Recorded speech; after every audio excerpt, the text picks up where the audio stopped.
What if you wait until marriage to have sex and then find out that your spouse and you are sexually incompatible? Fair question. You wouldn't buy clothes without trying them on first. Why in the world does the church encourage us to get married without having sex first? That's what we're going to talk about this week on Love Ed with Julie and MJ.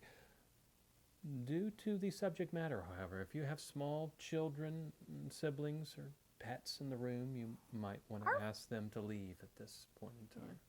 So this question reminds me of something fun we did on our wedding day. That's why we're talking about it. Okay, something fun we did at the wedding. Well, we didn't do that at the wedding. No, we're not exhibitionists, but it was something we put, that flyer you hand out that has the program. Yep.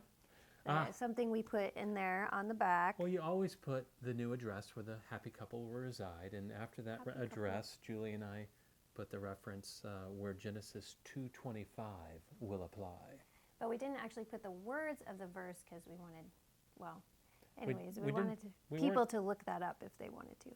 We weren't certain Julie's parents would appreciate having the verse, and the two were naked and unashamed on the back of the program of their only daughter's wedding. But we also didn't count on that there were Bibles on the backs of the pews in front of everybody. So there was no waiting till they got home. I remember looking from backstage, sneaking a peek here and there, and I saw some people laughing, and it's like, what are they laughing about? That's not appropriate before a wedding starts. And then I saw they had the pew Bible out.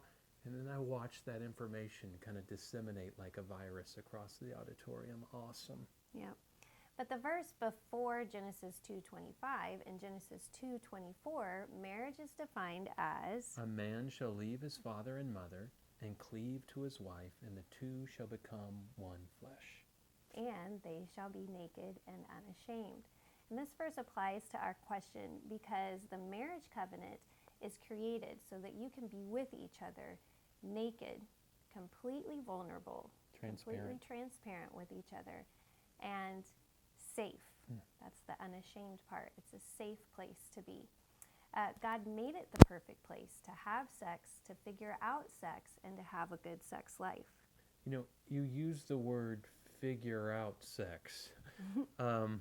A lot of people, you watching maybe like I was before marriage, and like, what do you mean figure it out? Either it works or it doesn't. I've seen the movies. Yeah, and we know that we learn so much about real life from the movies, right? No.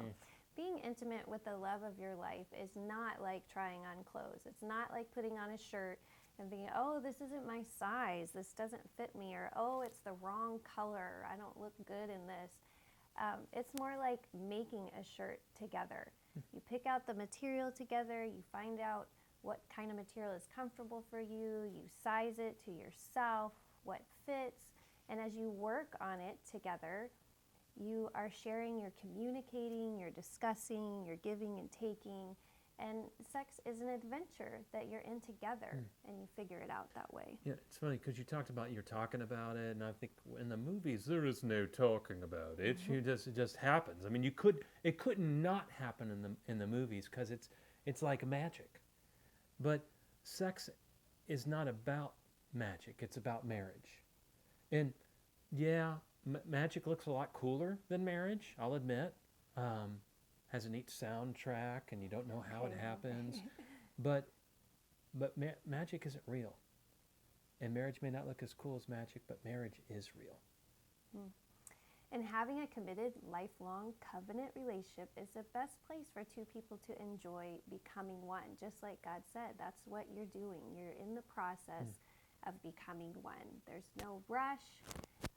There's no pressure, hopefully. Sometimes we make those mistakes. You can make mistakes, and you work it out together. I blogged a lot about sex on our Date Night Advice blog. So click on the links below. And tune in next week for Love Ed with Julie and MJ.